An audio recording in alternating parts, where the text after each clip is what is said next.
Hello guys, magandang araw sa inyo. Ayun po. At narito po ang inyong lingkod, isa sa mga worthless. Ayan.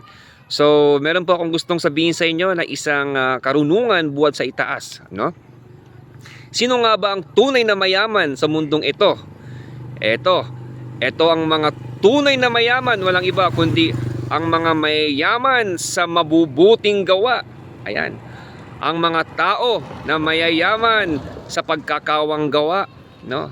Ang mga tao na mayayaman sa kagandahang loob. Ayan. Ang mga tao na mayayaman pagdating sa tulungan. Ayan.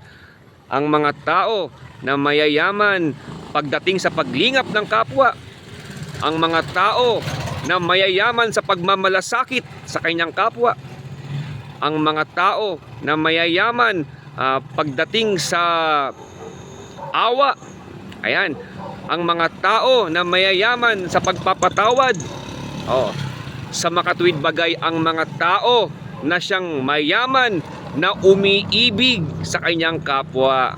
Yan ang mga totoong mayaman, no, sa paningin ng Diyos.